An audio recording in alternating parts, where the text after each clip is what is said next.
OK, nous sommes dans le vidéo 3.4. Alors, juste avant de poursuivre en détail la fenêtre de pattern, pour tout type de channel que l'on ouvre, là, que ce soit des samples, des audio clips ou des instruments comme ici, par exemple, une bourre basse, des instruments, un citrus.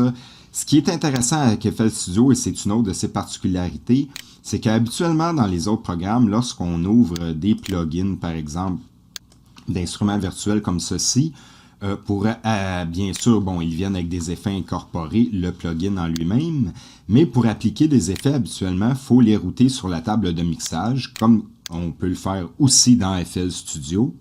Mais dans FL Studio, on a un petit plus, on a toujours la fenêtre de paramètres de channel, et qui comporte plusieurs paramètres qu'il nous est toujours possible d'appliquer, si on veut, par-dessus l'instrument en question.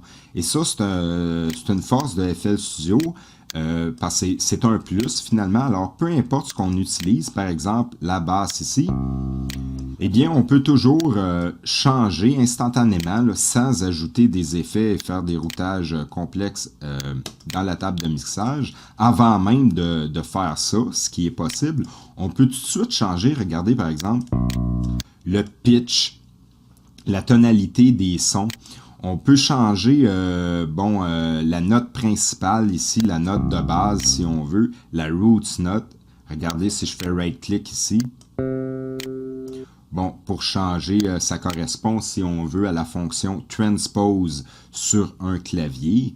Nous avons plusieurs autres options, des filtres, toutes sortes de choses qu'on va passer en revue un petit peu plus tard, mais c'est juste pour dire que c'est intéressant avec FL Studio, peu importe ce qu'on ouvre, c'est toujours inclus, comme je le disais tout à l'heure, à l'intérieur d'une fenêtre de channel qui nous offre plusieurs paramètres pour faire des effets intéressants, comme par exemple un arpégiateur que l'on va voir éventuellement. Alors même si l'instrument ou le synthétiseur en question que nous ouvrons ne comporte pas un arpégiateur, par exemple, eh bien, il y en a toujours un pratiquement d'inclus dans la fenêtre de channel. Bon, éventuellement, selon ce qu'on ouvre, là, un sample, un audio clip ou un type d'instrument, parfois ça change un petit peu. Vous voyez des onglets qui disparaissent, apparaissent, mais c'est très intéressant avec FL Studio. Bon, pour enchaîner avec la fenêtre de pattern. De base, les projets dans FL Studio s'ouvrent toujours ce qu'on en 4/4. Ce qu'on appelle, c'est du temps 4/4 en musique, c'est-à-dire qu'il y a 4 beats fois 4. Là, on peut le voir ici, c'est simple. Alors, par exemple, bon, si je prends on va faire New, encore une fois.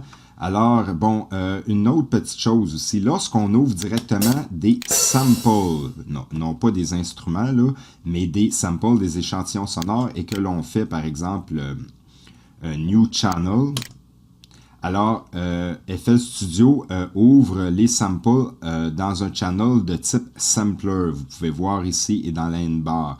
Alors, si on voudrait utiliser ce son, mais en audio clip, comme on a vu dans le précédent vidéo, je devrais insérer un audio clip, un channel de type audio clip comme ceci. Et là, lorsque ça disparaît, c'est parce que, regardez ici dans la petite fenêtre noire, c'est juste une sélection du type de channel que l'on veut voir. Je n'ai qu'à choisir All pour tous les voir. Et maintenant, je pourrais faire un drag and drop dans ce channel de type audio clip pour l'utiliser, ce court sample, en mode audio clip. Bon, mais il aurait toujours été possible d'aller choisir manuellement. Mais c'est juste pour dire que si vous faites un right-click ici, ou si vous faites un drag and drop comme ceci, par défaut, là, FL Studio les ouvre dans un channel de type sampler et non pas dans un channel de type audio clip.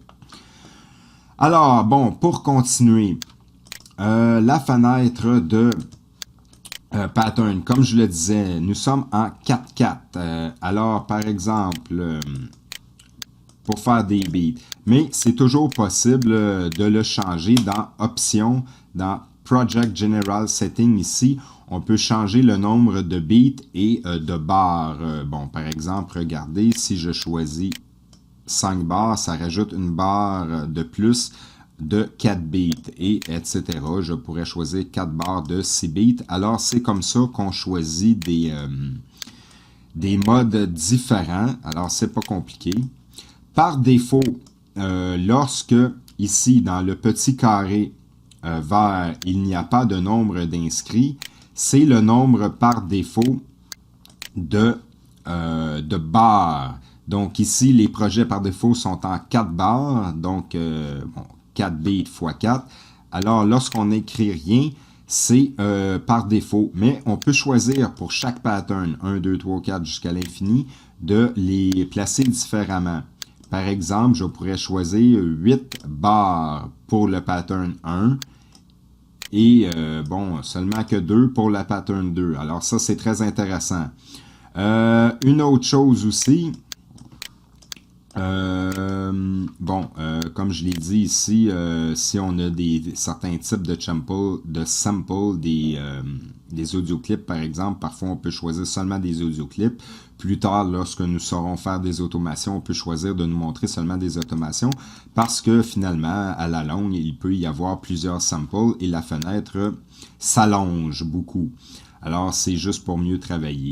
Bon, nous avons ici toujours un volume et une balance, un panning pour ajuster les sons. Par exemple, si je fais ce beat qu'on peut ajuster, alors c'est simple, on peut faire right-click et reset pour remettre par défaut. C'est simple encore une fois. Ce que nous avons aussi, bon, au lieu de faire play ici, on peut faire play ici, c'est un petit raccourci. Nous avons ce petit bouton ici. Bon, ce petit bouton sert à quoi? Il sert, et là, il faut que je vous montre. Si par exemple, j'ouvre un channel de type instrument basse comme ici, et que je mets des notes dans le piano roll. Bon, on peut ouvrir le piano roll, comme je l'ai dit, par l'icône ici, mais on peut tout simplement faire right-click sur le channel en question et cliquer piano roll. Il nous apparaît tout de suite avec l'instrument ici qui est sélectionné. Alors, si je fais, par exemple, regardez là pour comprendre, comme ceci dans le piano roll. Nous voyons que les notes, et on peut voir ici avec les lignes, que ça correspond finalement aux 4 temps de mon kick ici.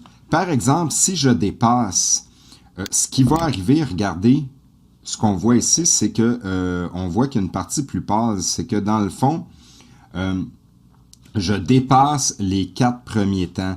Alors, si le bouton n'est pas coché, regardez ce que ça fait, par exemple. Eh bien, le kick ne joue plus parce que ici, finalement, nous sommes dépassés dans du vide.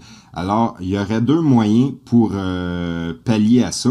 Soit je décide de faire un pattern plus long, donc 8 comme ceci, pour faire correspondre et ajouter mes beats comme ceci. Ou encore, sinon, je peux rester comme ceci et choisir de faire répéter le step séquenceur. Ce que ça fait, c'est qu'il va répéter les notes de drum qui sont dans la matrice de routage comme ceci.